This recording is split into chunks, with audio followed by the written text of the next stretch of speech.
Ya lo sabéis, la llamada inteligencia artificial de hoy en día se basa principalmente en el Deep Learning, el aprendizaje profundo.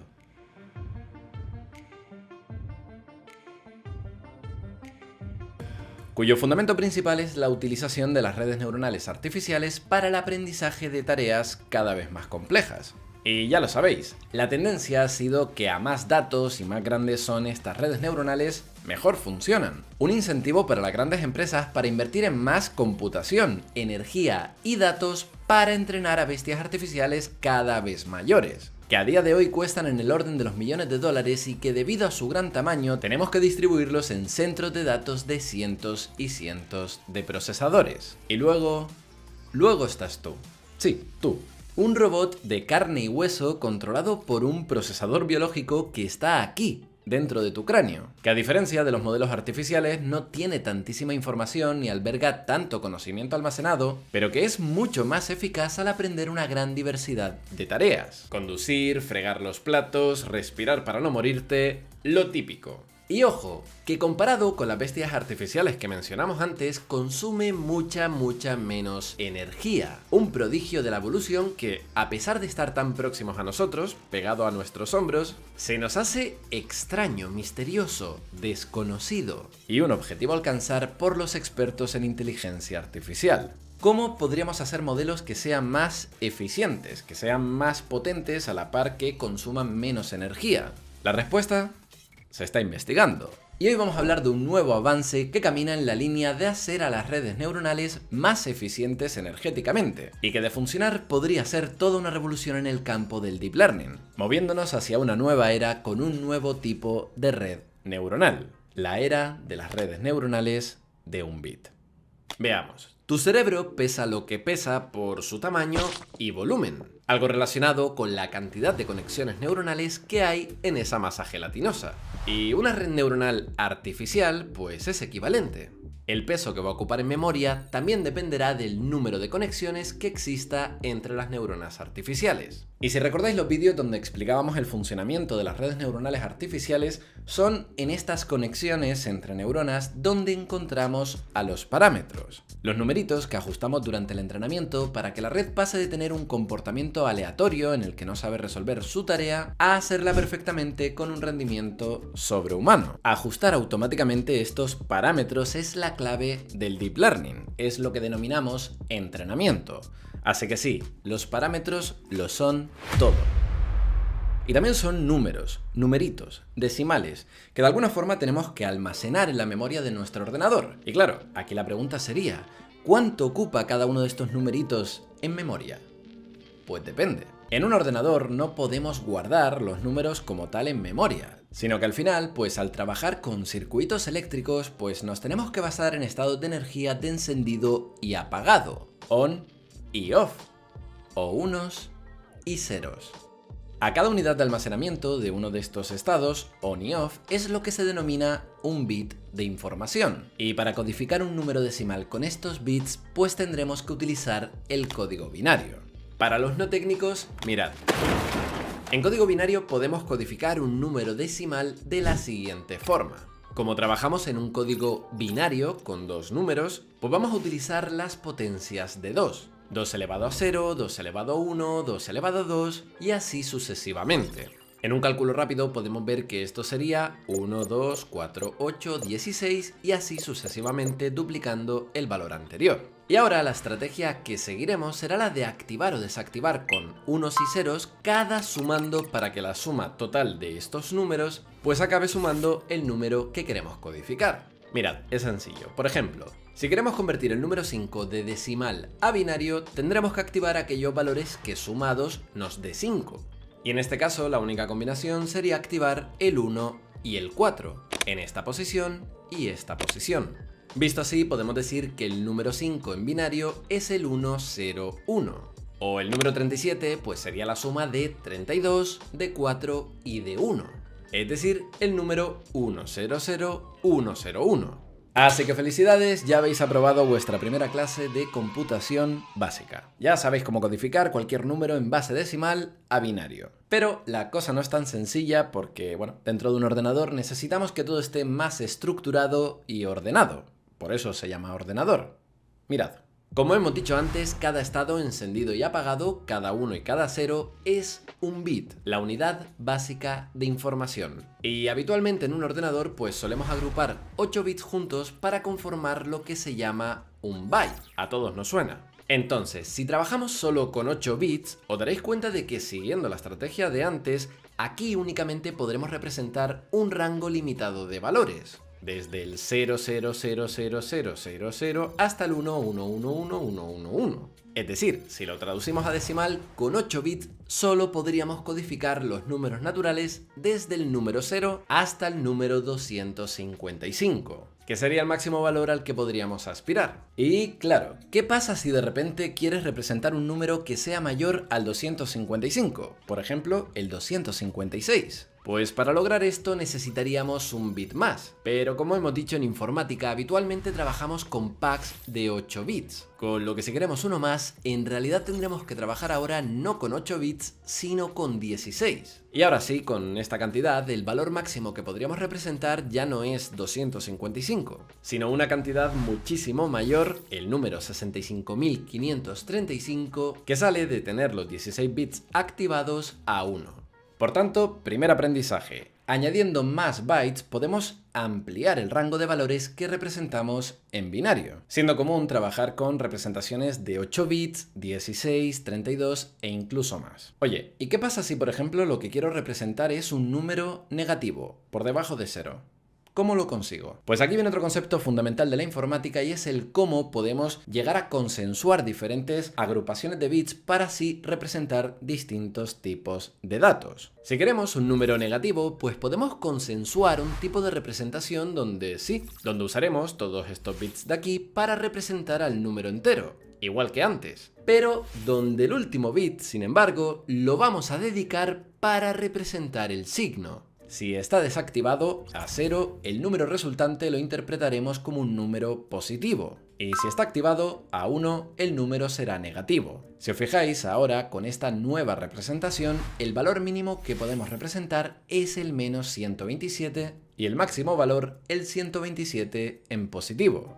¿Lo veis? Y jugando a agrupar los bits de diferente forma e interpretando qué significa esa agrupación, pues podemos encontrar un montón de tipos de datos diferentes. Por ejemplo, tal y como hemos visto, una de las representaciones más sencillas que existen es la que utiliza todos los bits disponibles exclusivamente para representar números enteros positivos. A esta se le conoce como uint8 por utilizar 8 bits para representar números enteros sin signo. Y también tendríamos uint16 o uint32 para aquellas representaciones que utilizan mayor número de bits, para conseguir un mayor rango numérico. Como hemos visto, también tenemos representaciones para números enteros positivos y negativos, también con 8, 16 o 32 bits. Y luego, claro, pues existen representaciones más complejas y avanzadas para representar a tipos de datos que son más complejos y avanzados, como por ejemplo los números con parte decimal. Seguramente aquí a muchos os sonarán representaciones como float8 o fp8, float16 o float32, tipos de datos que suelen ser el estándar para la representación de números decimales como los parámetros de una red neuronal artificial. Y aquí no vamos a entrar a explicar cómo viene representado un tipo float, pero sí quiero que entendamos que la cantidad de bits que dediquemos para su representación, 8 bits, 16 o 32, pues nos va a permitir, como sucedía antes, representar un mayor rango de números. Algo que en el caso de los números con parte decimal también afectará a su precisión. Es decir, a cuántos dígitos podremos representar de la parte decimal. Típicamente, a mayor número de bits dediquemos, pues más precisa podrá ser la parte decimal, que como sabéis, con este tipo de números podría incluso llegar a tener infinitos valores si el número fuera irracional. Y claro, en el fatídico caso de que no contáramos con suficiente precisión, pues nos va a tocar redondear el número hasta donde sea necesario. Claro, contar con más o menos representación pues es una movida. Una movida porque existen casos donde contar con una representación numérica muy precisa es fundamental. ya que si no, la aproximación por redondeo en alguna computación pues podría afectar drásticamente al resultado final. Ámbitos como el científico o el de la ingeniería, en medicina, criptografía, situaciones donde se requieren cálculos y simulaciones precisas. Ahí contar con representaciones de datos que dediquen el número de bits necesarios será fundamental. Por tanto, aquí la respuesta evidente de muchos pues sería decir, oye, mira, si a más bits más precisión y a más precisión menos problemas, pues cojamos siempre la opción con más bits, ¿no? Y por supuesto, la cosa no es tan sencilla, porque la otra cara de la historia es que a mayor número de bits utilicemos, pues más recursos computacionales vamos a tener que dedicar. Para empezar, memoria. Pregunta: ¿por qué llama 3 cuando os lo descargáis en vuestro equipo el archivo pesa 8 GB y no 8 megas o 200 terabytes? Pues ya lo hemos dicho antes, principalmente el culpable del tamaño de una red neuronal lo va a determinar el número de parámetros. Cada parámetro será un numerito en decimal que habitualmente viene representado en FP32, es decir, una representación numérica que utiliza 32 bits. Si multiplicamos estos 32 bits, estos 4 bytes, por cada uno de los parámetros del modelo, pues nos aproximaremos al tamaño en memoria que ocupará esta red neuronal. Cada bit encargado de guardar el valor de cada uno de los numeritos decimales que representa a cada uno de los parámetros de nuestro modelo ocupa un espacio en memoria. Y a mayor es el modelo y más parámetros tiene, pues más espacio ocupa en memoria. Pero no solo eso. Pensad que cada uno de estos parámetros en la red neuronal lo utilizamos para multiplicar y sumar con nuestros datos. Y claro, dentro de un procesador, pues cada una de estas operaciones de multiplicación o de suma requieren de ejecutar una serie de circuitos eléctricos que, a mayor cantidad de bits de los números que vamos a operar, más complejos son, tardando más tiempo de ejecución, haciendo que en su totalidad la red neuronal tarde más en ejecutarse, y ojo también, importantísimo, que tengamos que dedicar más energía por operación. Es decir, trabajar con una red neuronal cuyos parámetros vengan representados con una mayor cantidad de bits hace que ejecutar esta red neuronal pues sea más lento, ocupe más espacio en memoria y gaste más energéticamente. Y siendo esto así, pues la pregunta que debemos de hacernos es, oye, ¿cómo podríamos solucionar esto? Pues aquí es donde en los últimos años las técnicas de cuantización han ganado un gran protagonismo. Y la idea es sencilla. A lo mejor en un laboratorio de inteligencia artificial ya han entrenado a una red neuronal originalmente en representación FP32, usando 32 bits. Pero, oye, ¿pasaría algo si de repente yo cojo y cambio cada parámetro a una representación con menos bits? ¡Felicidades! Acabamos de aplicar una cuantización. Al hacer esto hemos pasado de utilizar 32 bits a solo 8 bits por cada parámetro, reduciendo así ahora el número de bits a un cuarto. Y de inmediato lo que hemos conseguido haciendo esto es aproximadamente reducir a un cuarto lo que dicho modelo ocupa en memoria. ¡Genial! Pero, ¿esto lo conseguimos sin perder nada a cambio? ¿No decíamos que si quitábamos bits a los números decimales estos podían perder precisión y por tanto los cálculos y las simulaciones que hiciéramos pues podrían ser catastróficas? Sí, pero en el mundo del deep learning, bueno, nos podemos tomar las cosas un poquito más relajadas. Mirad, un caso sencillo. Imaginad que uno de estos parámetros de una red neuronal está determinando la frontera de decisión que clasifica nuestros datos de esta forma. El parámetro podría representar quizás la pendiente de esta frontera lineal, y tras entrenarse la red pues podría tomar el valor 0,87453245. Esto representado con 32 bits en FP32. Atentos, ¿qué pasaría ahora si le quitamos precisión a este número decimal? Por ejemplo, vamos a redondearlo a la mitad de decimales. Si os dais cuenta, cuando quitamos decimales, cuando quitamos precisión, aquí la frontera de decisión apenas cambia y la clasificación sigue siendo igual de correcta. Bueno, pues vamos a quitarle más precisión. Redondeamos de nuevo y ahora sí la pendiente se ha movido un poco más. Y sí, ahora podemos decir que hemos perdido un poco de precisión al tener ahora un nuevo error que antes no teníamos. Pero si nos damos cuenta, a pesar de ese error, el resto pues sigue funcionando bastante bien. Y será al seguir quitándole precisión que ahora sí habremos hecho de nuestro clasificador un desastre. Lo que ha pasado es que buscando ahorrar memoria quitando tanta precisión a nuestros parámetros, ahora sí hemos deteriorado notablemente el rendimiento de nuestro clasificador.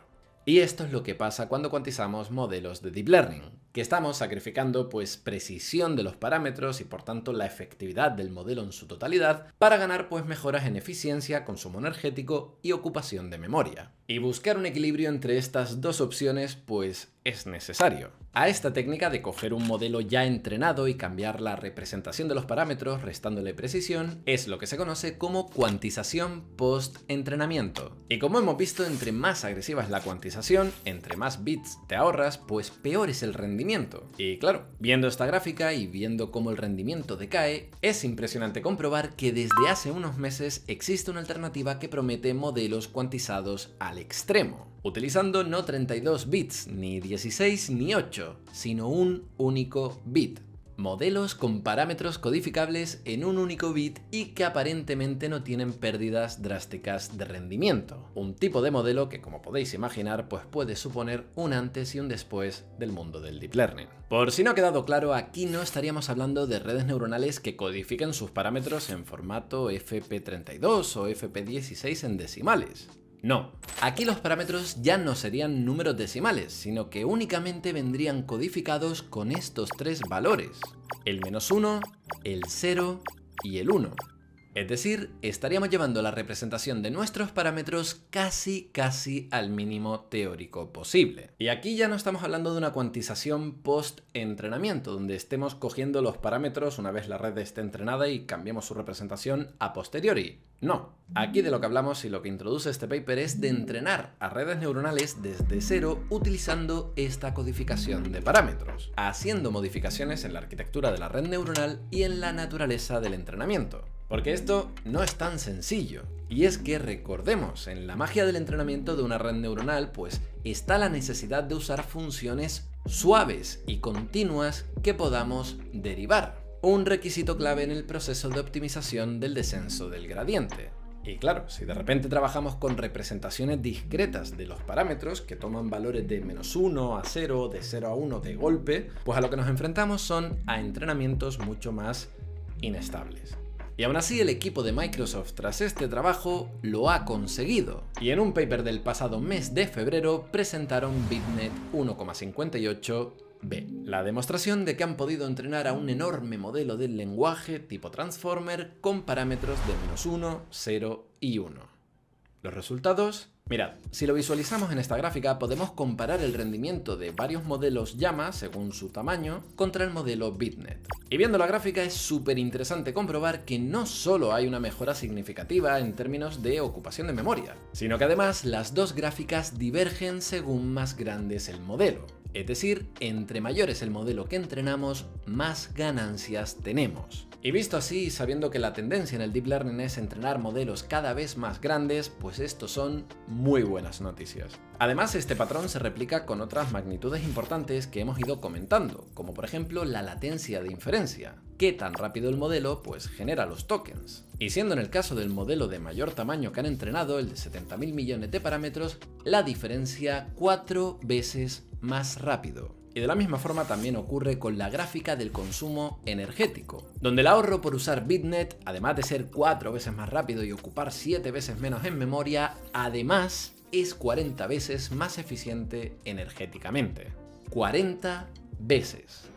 Y en este punto me quiero parar porque es muy interesante, ya que el ahorro energético de BitNet, haciendo la factura 40 veces más barata, no solo proviene de que al usar menos bits en las operaciones, pues estas sean energéticamente más baratas, que también, sino que además en este paper hay una decisión de diseño súper interesante y es, oye, ¿por qué para los parámetros han cogido valores de -1, 0 y 1? ¿Por qué no han cogido, por ejemplo, -3, 0 y +3? Fijaos, ya en este punto de la película todos tenemos que conocer que el papel que juegan los parámetros en cada neurona es el de primero multiplicarse por los datos de entrada y luego sumar ese resultado antes de pasar por la función de activación. Así funciona una red neuronal y además este es un proceso que se va a repetir un montón y un montón de veces por cada dato, por cada neurona, por cada capa, multiplicar y sumar. Pero si de repente hacemos que nuestros parámetros sean +1, -1 y 0, entonces ocurre la magia. Porque lo que acabamos de lograr es que lo que antes era multiplicar y sumar, ahora se convierta simplemente en la suma o resta de las variables de entrada. ahora ya no nos tenemos que preocupar por computar las multiplicaciones. Y esto, pues simplifica enormemente el proceso. Podemos pensarlo como una calculadora, la típica calculadora con múltiples operaciones como sumas, restas, divisiones, multiplicaciones. Internamente, para implementar todas estas operaciones, pues los circuitos tienen que ser más complejos. Y dependiendo de su complejidad, pues hay operaciones con un mayor consumo energético, más costosas. Y la alternativa a esto es contar ahora con una calculadora que simplifique el proceso, donde solo tengamos que hacer sumas y restas. Algo que a nivel computacional pues podemos resolver de forma muy sencilla, ajustando los signos de los sumandos según el valor del parámetro. Y esto hace que computar a una de estas neuronas artificiales de un bit pues sea mucho más eficiente energéticamente. Las bitnets son muy prometedoras, casi tan prometedoras como difíciles de pronunciar. Bitnets, cuesta muchísimo, se traba la lengua. Y la buena noticia es que esto no se queda como un resultado aislado conseguido por una única compañía, sino que ya empiezan a aparecer organizaciones que han conseguido replicar los resultados de este paper. Y aunque aún falta más evidencia para dar por bueno los resultados de este paper y el inicio de esta revolución, tened claro que en los próximos meses vamos a seguir viendo avances. Pero además de esto también queda trabajo por hacer en otra parte del stack tecnológico actual. Y es que tal y como indican los autores al final del documento, este trabajo abre la necesidad de contar con nuevo hardware diseñado específicamente para ejecutar y exprimir al máximo este tipo de arquitecturas, ya que como vimos en el vídeo sobre Nvidia, la computación actualmente se está convirtiendo en el principal cuello de botella de la inteligencia artificial.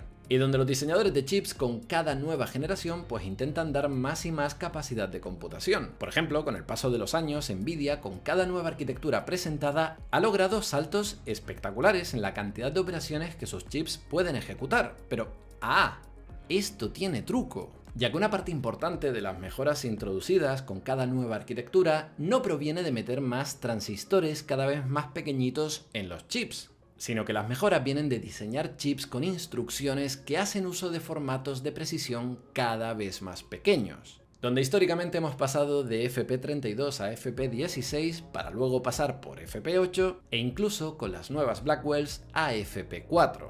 Es decir, una vez más, estamos cediendo precisión para ganar potencia.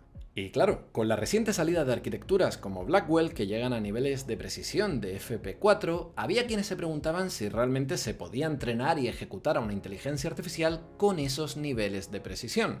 Vamos, que la gente se estaba preguntando si a lo mejor Nvidia se había pasado apostando por niveles de cuantización tan agresivos donde a lo mejor nuestra inteligencia artificial pues no iba a funcionar bien. Y como hemos visto, la respuesta del paper de hoy es que sí, que podemos entrenar inteligencia artificial por debajo de los 2 bits. Una oportunidad que para poder aprovecharla al máximo nos obliga a rediseñar y redefinir pues muchos de los procesadores modernos que utilizamos para ejecutar a la inteligencia artificial, acomodarla a las necesidades de estos nuevos modelos. Y una oportunidad que seguramente viejos y nuevos competidores del mercado de los procesadores van a aprovechar en los próximos años. Todo esto para explorar y transitar un nuevo camino muy prometedor que se abre en el horizonte hacia inteligencias artificiales mucho más potentes y mucho más eficientes. Un camino que, como promete el título de este paper y también de este vídeo que te lo ha explicado, podría suponer el comienzo de la era de los modelos del lenguaje de un bit. Y si te ha gustado el vídeo, pues no dejes de compartirlo y solo os pido un favor, y es que si no estás suscrito, suscríbete al canal porque estamos ya camino del 1.000.000 de suscriptores y cada vez cuesta más porque los algoritmos de IA pues hacen que mi contenido, si os interesa, os aparezcan aunque no estéis suscritos y entonces os olvidáis. Pero fijaos en el botón, cuando digo suscribíos a mi canal, se ilumina porque Google pues ha puesto una IA que entiende lo que digo y entonces como entiende lo que digo pues se ilumina. Bueno, echadle un vistazo. Suscríbete a mi canal, suscríbete. ¿Lo ves? ¿Ves cómo se...? Bueno, tenéis un par de vídeos por aquí que podéis ojear muy interesantes. Y chicos, chicas, seguimos con la revolución de la inteligencia artificial aquí en .csv. Chao.